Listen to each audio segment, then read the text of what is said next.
है। राज्य सरकार को भी पेश करना है जवाब। सरकार द्वारा लिए गए समय की डेडलाइन खत्म हो गई है। सरकार के जवाब के साथ परीक्षा का भविष्य तय होगा।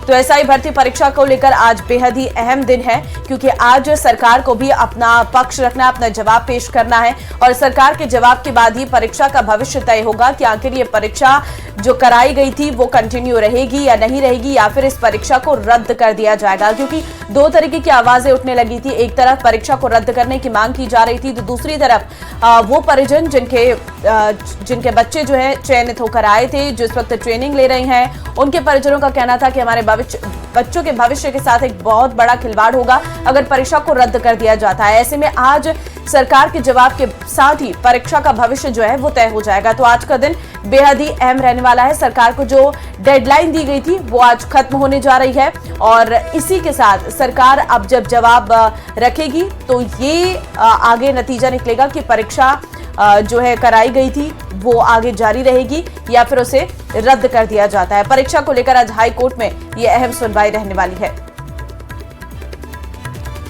तो एसआई भर्ती पेपर लीक मामले में अभी तक कई लोगों की गिरफ्तारियां हो चुकी हैं, जिसमें से कई ट्रेनी एसआई जो हैं वो सस्पेंड भी कर दिए गए हैं और अभी भी इस पूरे मामले पर एक्शन लगातार जारी है। लगातार पूछताछ हो रही है और उन लोगों को पकड़ा जा रहा है जिन्होंने फर्जी तरीके से इस परीक्षा में शामिल होकर अपनी जगह बनाई थी और पेपर लीक का ये पूरा मामला था। जयपुर से बड़ी खबर है, बीजेपी मंडल अध्यक्षों की सूची का काउंटडाउन शुरू हो गया है। जिला अध्यक्षों को लेकर दिल्ली में मंगलवार को अहम बैठक हुई। बैठक के बाद जिला अध्यक्षों के नाम की सूची जारी होगी।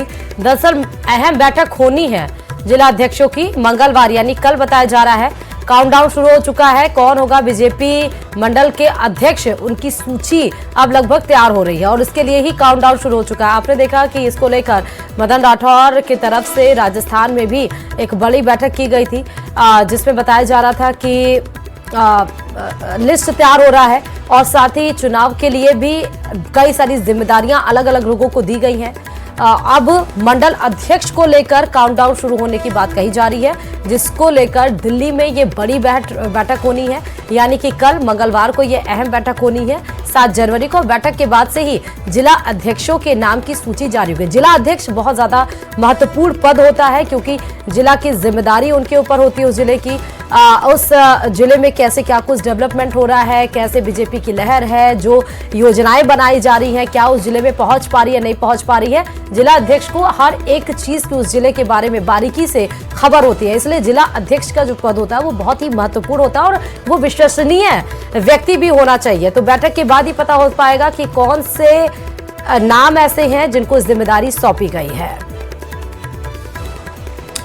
और इधर राजस्थान में सरकारी इंग्लिश मीडियम स्कूल पर रिव्यू कमेटी गठित होने पर कांग्रेस ने हमला बोला है। कांग्रेस नेता अशोक गहलोत ने कहा स्कूलों को बंद करने की सोच अपने आप में समझ के परे है।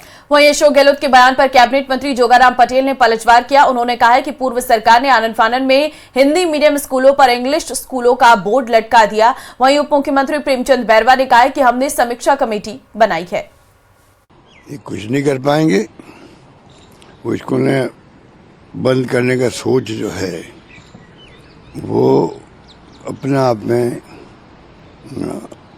समझ के परे है, क्योंकि पहला प्रयोग राजस्थान ने किया था देश के अंदर, सब जगह अप्रिशिएट किया लोगों ने। और सबसे बड़ी बात है कि प्राइवेट स्कूल में 40,000 50,000 रुपये फीस होती है और बच्चे पढ़ने लगे फ्री के अंदर। मैंने खुद अनुभव किया, जब मैं मंगलराज शिविर में गया था तो मुझे बहुत गर्व हुआ कि छोटे बच्चे आते थे, इंग्लिश में बात करते थे, मुझे बहुत गर्व हुआ। उन्होंने आनन फानन में हमारे हिंदी मीडियम की जो स्कूलें चल रही थी, जो बच्चे प्राइमरी सेक्शन में 1 से 5 तक हिंदी पढ़े हुए थे, उनको सीधे इंग्लिश स्कूल का तगमा टांग दिया, बोर्ड लगा दिया। लेकिन उसके संबंधित जो व्यवस्थाएं होनी चाहिए थी, टीचर्स लगाओ, बच्चों को प्राइमरी स्थिति से इंग्लिश के लिए तैयार करो, उनके ग्रामर तैयार करो, इंग्लिश मीडियम के लिए उसकी अभिभावक की सहमति लो, ऐसा कुछ भी नहीं किया। और जब जब इंग्लिश मीडियम खोले तो अनेक विवाद हुए। साथ ही साथ इंग्लिश मीडियम को कोई टीचर्स की भर्ती नहीं की, ऐसी स्थिति में मात्र इंग्लिश स्कूल का नाम देना इंग्लिश स्कूल खोलने में नहीं आता है। हमारी सरकार ने महसूस किया कि ऐसी अनेक स्कूल हैं जिसमें कोई एडमिशन नहीं हुआ है। सारे पेरेंट्स हमसे रोज मिलते हैं कि हमारा बच्चा प्राइमरी तक हिंदी पढ़ा हुआ, हमारे हिंदी मीडियम के बच्चे स्कूल में चाहिए, हमको इंग्लिश मीडियम नहीं चाहिए। रिव्यू कमेटी बनाई है और रिव्यू का मतलब है कि हम उसको समीक्षा करके किस तरह से बेहतर किया जाए, कहाँ पे आवश्यकता है कहाँ पे नहीं है। और जिस तरह से हमारे पास कई, मेरे क्षेत्र से कई स्कूलों की मेरे पास डिमांड आई है, साहब इसको हटाओ, हमारे यहाँ पे कोई पढ़ने वाला नहीं है इंग्लिश। तो ये मेरे पास मेरे क्षेत्र की स्कूलों की भी आई हुई है मेरे पास एप्लीकेशन, वो चाह रहे हैं, वहाँ के सरपंच वगैरह मेरे पास कई बार आए।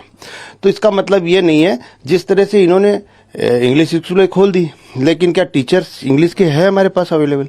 वो है ही नहीं। तो इसका हम समीक्षा करके किस तरह से व्यवस्था हो इसके लिए बनाई गई है। और अब मौसम से जुड़ी बड़ी खबर आपको देंगे। आज प्रदेश के 15 जिलों में ऑरेंज अलर्ट है, जबकि 5 जिलों में येलो अलर्ट जारी किया गया है। और इन जिलों में घना कोहरा भी छाने के आसार नजर आ रहे हैं। तो मौसम से जुड़ी बड़ी खबर है, 15 जिलों में आज प्रदेश के ऑरेंज अलर्ट रहेगा। यहाँ पर आज ज्यादा सर्दी पड़ेगी। जहाँ पर 5 जिले हैं वहां पर येलो अलर्ट बताया जा रहा है, यानी कि सर्दी तो रहेगी लेकिन ऑरेंज अलर्ट के मुकाबले थोड़ी कम सर्दी रहेगी। न्यूनतम तापमान काफी ज्यादा इन जिलों का गिरा रहेगा।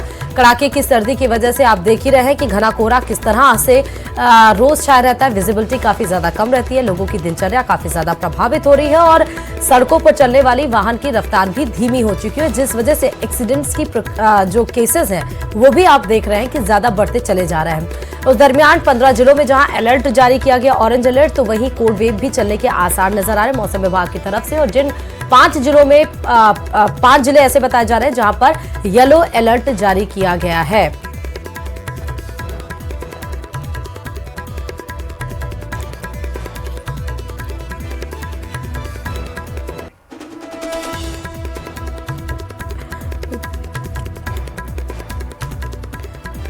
तो फिलहाल आज प्रदेश के 15 जिले ऐसे हैं जहां पर ऑरेंज अलर्ट रहने वाला है और इन जिलों में जो है घना कोहरा भी देखने को मिल सकता है। देखिए, पहाड़ों पर बर्फबारी हो रही है तो मैदानी इलाकों में शीतलहर का प्रकोप लगातार जारी है और ठंडी हवाएं चल रही हैं, जिस वजह से लोगों का जनजीवन काफी ज्यादा प्रभावित भी हो रहा। और चलिए बड़ी खबर आपको जयपुर से बता रहे हैं। जयपुर आरटीओ 1 आज से विशेष कार्रवाई करेगा। बकाया चालान वसूली के लिए विशेष अभियान चलाया जाएगा। 5 से अधिक बकाया चालान वाली बसें सीज होंगी। ऐसे वाहनों से प्रदेश की होती है लाखों की राजस्व हानि। वाहनों पर करोड़ों का राजस्व और टैक्स बकाया चल रहा है। जयपुर आरटीओ 1 ने बस ऑपरेटर्स को भी इस बारे में चेताया है। बकाया जमा नहीं कराने पर परिवहन विभाग सख्ती से कार्रवाई करेगा। तो जयपुर आरटीओ 1 आज से करेगा विशेष कार्रवाई। बकाया जमा नहीं करने पर परिवहन विभाग की ओर से कार्रवाई की जाएगी। बकाया चालान वसूली के लिए विशेष अभियान चलाया जाएगा। 5 से अधिक बकाया चालान वाली बसें जो है वो सीज हो जाएंगी। तो इससे पहले हमने देखा था कि यूपी गवर्नमेंट ने इस तरीके का फैसला निकाला था, जहां पर अगर आपकी गाड़ी का कई बार चालान आता है तो ऐसी गाड़ियों के जो डीएल होंगे वो रद्द कर दिए जाएंगे। अब जयपुर आरटीओ ने बस ऑपरेटर्स को इस बारे में चेताया है।